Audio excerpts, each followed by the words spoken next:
ক্ষেপণাস্ত্রের আঘাতে কেঁপে উঠেছে ইসরায়েলের বীরশেবা। নেগেভ মরুভূমির বুকে আগুন, ধোঁয়া আর আতঙ্কে রাতজাগা শহর।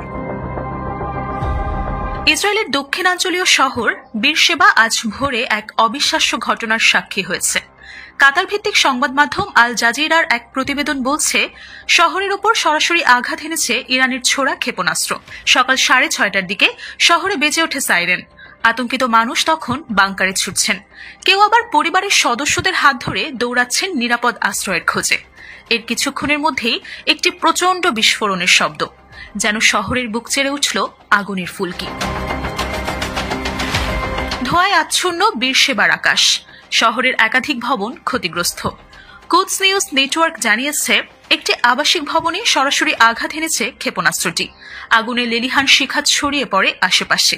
ইসরায়েলি বাহিনী জানিয়েছে, আকাশ প্রতিরক্ষা ব্যবস্থা সক্রিয় করা হয়েছে, তবে এই তরঙ্গ ছিল অত্যন্ত জটিল এবং গতিশীল, ফলে অন্তত একটি ক্ষেপণাস্ত্র প্রতিহত করা সম্ভব হয়নি।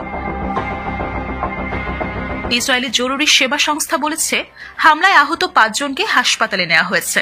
ধারণা করা হচ্ছে, ইসরায়েলের গাভিয়াম টেকনোলজি পার্ক লক্ষ্য করে ইরান হামলা চালিয়েছে। গাভিয়াম পার্কে রোবোটিক্স ও তথ্য বিজ্ঞান নিয়ে গবেষণা করা হয়। ইরানও এই হামলার বিস্তারিত কোনো তথ্য এখনো প্রকাশ করেনি। সব মিলে মধ্যপ্রাচ্যে উত্তেজনার পারদ আরও চড়েছে। যুক্তরাজ্য ও যুক্তরাষ্ট্র এক যৌথ বিবৃতিতে জানিয়েছে, ইরানকে পারমাণবিক অস্ত্র অর্জনে কখনোই ছাড় দেওয়া হবে না।